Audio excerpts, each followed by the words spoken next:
ದಕ್ಷಿಣ ಪದವೀಧರ ಕ್ಷೇತ್ರದ ಚುನಾವಣೆಯಲ್ಲಿ ಜನತಾದಳದ ಅಭ್ಯರ್ಥಿಯಾಗಿ ಸ್ಪರ್ಧಿಸಿರುವ ಎಚ್.ಕೆ. ರಾಮು ಅವರನ್ನ ಆಲೂರು, ಕಟ್ಟಾಯ, ಸಕಲೇಶಪುರ ವಿಧಾನಸಭಾ ಕ್ಷೇತ್ರದ ಪದವೀಧರ ಮತ ಬಾಂಧವರು ಜೆಡಿಎಸ್ ಪಕ್ಷದ ಅಭ್ಯರ್ಥಿಗೆ ಪ್ರಥಮ ಪ್ರಾಶಸ್ತ್ಯದ ಮತವನ್ನ ನೀಡಿ ಬೆಂಬಲಿಸುವಂತೆ ಶಾಸಕ ಎಚ್.ಕೆ. ಕುಮಾರಸ್ವಾಮಿ ಅವರು ಮನವಿಯನ್ನ ಮಾಡಿದರು. ಸುದ್ದಿಗೋಷ್ಠಿಯಲ್ಲಿಂದು ಮಾತನಾಡಿದ ಅವರು ಎಚ್.ಕೆ. ರಾಮು ಅವರು ಕರ್ನಾಟಕ ರಾಜ್ಯ ಸರ್ಕಾರಿ ನೌಕರರ ಸಂಘದ ಅಧ್ಯಕ್ಷರಾಗಿ ಶಿಕ್ಷಣ ಕ್ಷೇತ್ರ ಸೇರಿದಂತೆ ಪದವೀಧರ ನಿರುದ್ಯೋಗಿಯತರ ಸಮಸ್ಯೆಗಳ ಬಗ್ಗೆ ಅಪಾರವಾದ ಅರಿವಿದ್ದು ಜೂನ್ 13ರಂದು ನಡೆಯಲಿರುವ ದಕ್ಷಿಣ ಪದವೀಧರ ಕ್ಷೇತ್ರದ ಚುನಾವಣೆಯಲ್ಲಿ ಜೆಡಿಎಸ್ ಪಕ್ಷದ ಅಭ್ಯರ್ಥಿಯಾಗಿರುವ ಎಚ್.ಕೆ. ರಾಮು ಅವರಿಗೆ ಮತ ನೀಡಿ ಆಯ್ಕೆ ಮಾಡಿದ್ದಲ್ಲಿ ಪದವೀಧರ ಶಿಕ್ಷಕರ ಸಮಸ್ಯೆಗಳನ್ನು ಸರ್ಕಾರದ ಗಮನ ಸೆಳೆದು ಬಗೆಹರಿಸುವರು.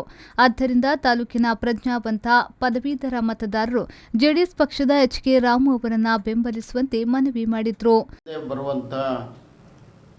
ಪದವೀಧರ ಕ್ಷೇತ್ರದ ಮತದಾನ ಬರುವ ಸೋಮವಾರ ನಡೀತಾ ಇದೆ. ಈ ನಿಟ್ಟಿನಲ್ಲಿ ನಮ್ಮ ಜಾತ್ಯತೀತ ಜನತಾದಳದ ವತಿಯಿಂದ ಎಚ್.ಕೆ. ರಾಮು ಅವರು ಅಭ್ಯರ್ಥಿಯಾಗಿ ಸ್ಪರ್ಧೆ ಮಾಡಿದ್ದಾರೆ.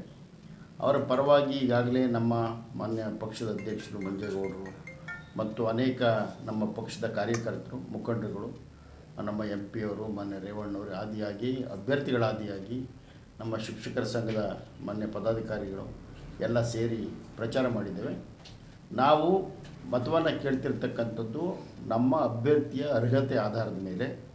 ಅವರು ರಾಜ್ಯ ಸರ್ಕಾರಿ ನೌಕರರ ಸಂಘದ ಅಧ್ಯಕ್ಷರಾಗಿ 2 ಬಾರಿ ಮತ್ತು ಜಿಲ್ಲಾ ಸಂಘಟನೆಗಳಲ್ಲಿ ಭಾಗವಹಿಸಿ ಅನೇಕ ಹೋರಾಟಗಳಲ್ಲಿ ಭಾಗವಹಿಸಿ ಈ ಪದವೀಧರರು ಏನಿದ್ದಾರೆ, ನಿರುದ್ಯೋಗಿಗಳೇನಿದ್ದಾರೆ ಅವರ ಪರ, ಶಿಕ್ಷಕರ ಪರ, ಇವತ್ತಿನ ಮತದಾರರ ಪರ ಸಾಕಷ್ಟು ಹೋರಾಟವನ್ನು ಮಾಡಿದ್ದಾರೆ.